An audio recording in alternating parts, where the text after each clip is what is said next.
influence physical events, such as his mind willing his arm to raise, and then he raises his arm. However, Dr. Craig can only raise his arm because his mind is functioning through a physical brain. If he were anesthetized, his mind could not will his arm to raise. So if anesthesia can so completely wipe out consciousness, how much more can consciousness be eliminated by the death of the entire body and brain? Dr. Craig has never shown that the things his consciousness can will his body to do would persist in the absence of his physical brain. So for all of the promises of salvation, if you only accept Jesus, Christians have never been able to overcome the evidence of the dependence of our consciousness on our brains in order to make a believable argument that we do indeed survive death in some meaningful fashion in the first place. In face of overwhelming evidence of the dependence of consciousness on the brain, and in the absence of evidence that meaningful self-awareness can exist after the destruction of the entire body-brain complex, or can develop without a fully functioning brain that receives sensory input, we must conclude that the survival intact of meaningful self-awareness beyond the grave is highly unlikely, and therefore Christianity's promise of both eternal salvation for believers and eternal suffering for non-believers is false. Dr. Craig is apparently also an opponent of reason. He admitted as much in his book, Reasonable Faith. There, Dr. Craig wrote that essentially the mere faith in the truthfulness of Christianity must take precedence over any evidence. He goes on to write that even if a person is given no good reason to believe, and given many persuasive reasons to disbelieve, that person is still damned for not believing in Christianity. Thus, Dr. Craig, for all of his attempts to bring reason and argument to bear in his public campaign to persuade society that Christianity is true, is actually an opponent of reason and evidence, asserting that reason and evidence cannot be permitted to interfere with an affirmation based upon some subjective inner sensation that he feels he has had that verifies, at least to him, the validity of Christianity. Dr. Craig is in effect saying, because I think I've had an inner communication from God that Christianity is true, all other people will be damned unless they adopt Jesus as their Savior, even if those other people are never presented with persuasive reasons to think that Christianity is true. I think Dr. Craig's claim of inner experience is arbitrary. He claims that if you look within, God will somehow communicate to you that Christianity is true, and that this communication from God is so unmistakable that you have no excuse for not believing it, even if you are never given any other evidence of the truthfulness for Christianity.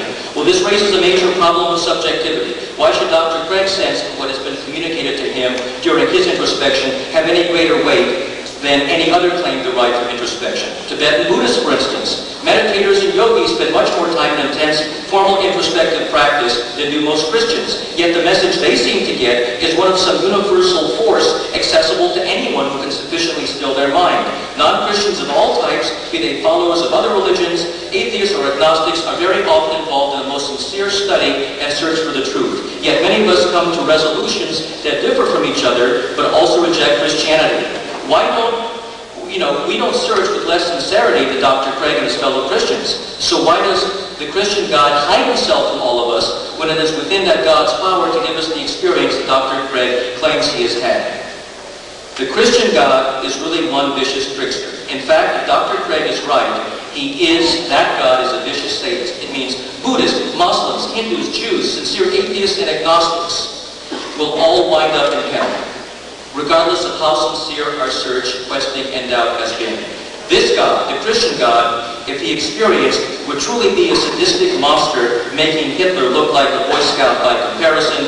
Christianity cannot be true. Secular humanism is true. Thank you.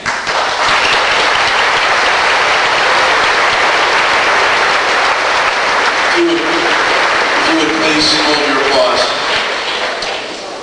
Dr. Craig will now have a 20-minute opening remark. Wow. You'd think he didn't let me.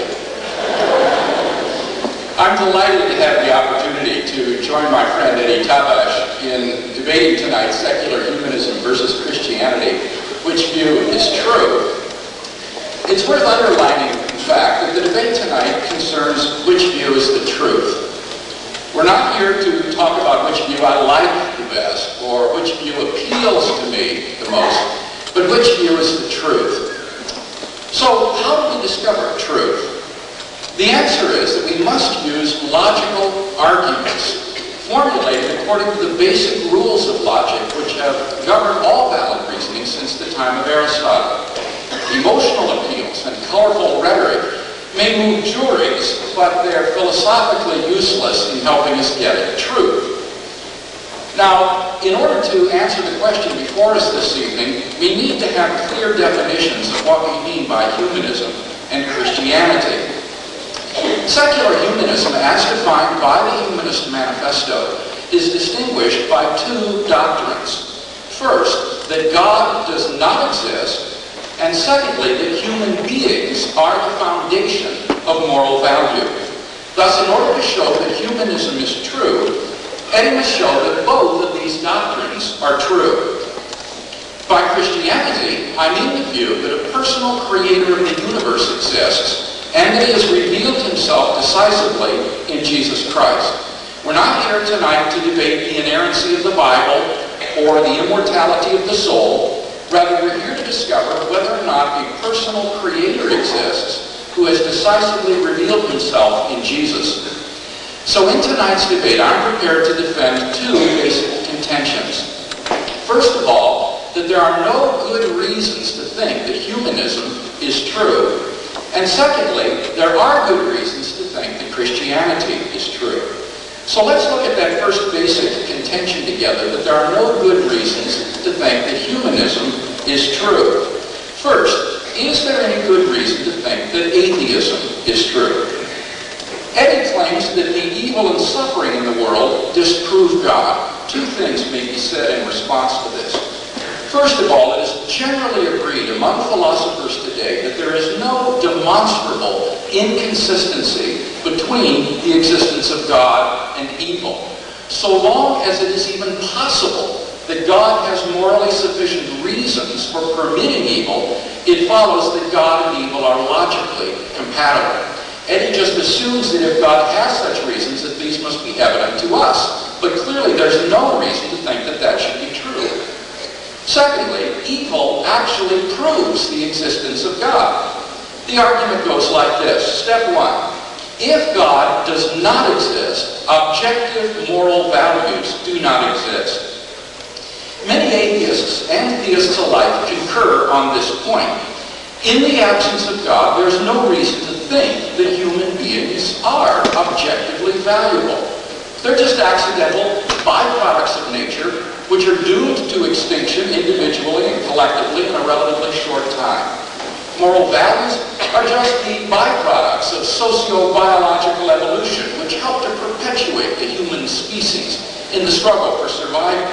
To think that we are intrinsically valuable, or that human morality is objective, is to be guilty of speciesism, thinking that your own species is the basis of goodness. If some alien beings, as superior to us in intelligence as we are to pigs and cows, were to visit the earth, they would have no reason to regard us as the foundation of moral value, any more than we do pigs and cows. Thus, without God, everything becomes relative. Step two, evil exists. This is the premise furnished by the atheist. 3, therefore, objective moral values exist. Namely, some things are evil. 4, therefore, God exists. If objective moral values cannot exist without God, and objective moral values do exist, as is evident from the reality of evil, then it follows logically and inescapably that God exists. Thus, far from proving atheism, Eddie has unwittingly given us good grounds tonight to believe that God exists. So, what about that second essential doctrine of humanism, that human beings are the foundation of objective moral value? Is there any good reason to think that this is true? Remarkably, in his first speech, Eddie made no attempt to prove that in an atheistic universe, human beings would have intrinsic moral value. Not only has he not proved this, but I think we've already seen good reason to think that it is false. For consider, either God exists or he does not. Now, if God exists, there's no reason to think that human beings are the basis of objective moral value. Rather, God would be the source and standard of moral value. Human beings are valuable because they're created in the personal image of God. On the other hand, if God does not exist,